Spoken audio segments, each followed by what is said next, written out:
2300 વર્ષના ઇતિહાસને હૈયામાં સાચવીને ઉભેલો જૂનાગઢનો ઉપરકોટ કિલ્લો હવે નવા કલેવર સાથે સજ્જ થયો છે. સદીઓ જૂની આ ધરોહર જ્યારે જર્જરિત હાલતમાં હતી ત્યારે ગુજરાત સરકારે કરોડોના ખર્ચે તેને મૂળ ગૌરવ પુનઃ અપાવ્યું છે. સમ્રાટ ચંદ્રગુપ્ત મૌર્યના સમયની આ વિરાસત આજે આધુનિક પ્રવાસનનું કેન્દ્ર બની છે. અહીં માત્ર પથ્થરોનું સમારકામ જ નથી થયું, પરંતુ આપણી ભવ્ય સંસ્કૃતિને જીવંત રાખવાનો એક નમ્ર પ્રયાસ થયો છે. તો ચાલો જાણીએ આ ઐતિહાસિક પરિવર્તન વિશે.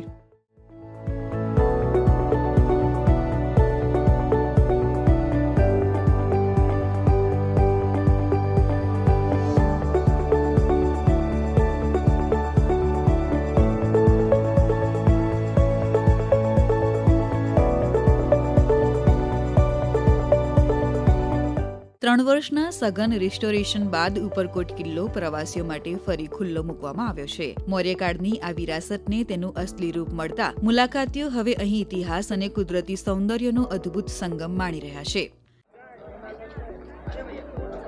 ઉપરકોટનું પેલા કરતા ડેવલપમેન્ટ 100% બહુ સારું છે. હું જયારે બહુ ટાઈમ પહેલા આવ્યો હતો ત્યારે તો કઈ નહોતું અહીંયા. એ જગ્યાએ અત્યારે ડેવલપમેન્ટ બહુ જબરજસ્ત કહેવાય. વિકાસમાં કહે તો ડેવલપમેન્ટ બહુ ઘણું બધું થઈ ગયું છે. પહેલા આટલું ડેવલપમેન્ટ નહોતું અને આટલો બધો સારો લુક કે કાંઈ બી ફેસિલિટી પણ નહોતી ત્યારે, અને અત્યારે બધી ફેસિલિટી મળે છે. જેમ કે ગિરનારમાં રોપવે, પાવાગઢમાં રોપવે છે, અને અહીંયા ખાસ કરીને ઉપરકોટમાં જોઈએ તો ગાડી બી અવેલેબલ હોય છે બધાને.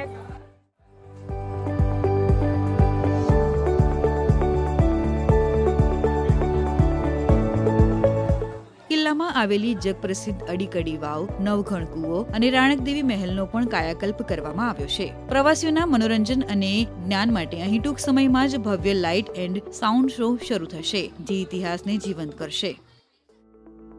ઉપરકોટમાં જે સ્થળો છે એમાં ખાસ કરીને નવાબી તળાવ અને ઉપરકોટમાં તોપ અને એના જે કિલ્લાની રાંગ અને રાણકદેવીનો મહેલ, આ ખૂબ જ આકર્ષણના કેન્દ્રો છે.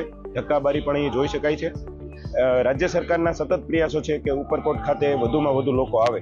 Laser and sound show, light and sound show બનાવવાની પણ પ્રક્રિયા ચાલુ છે.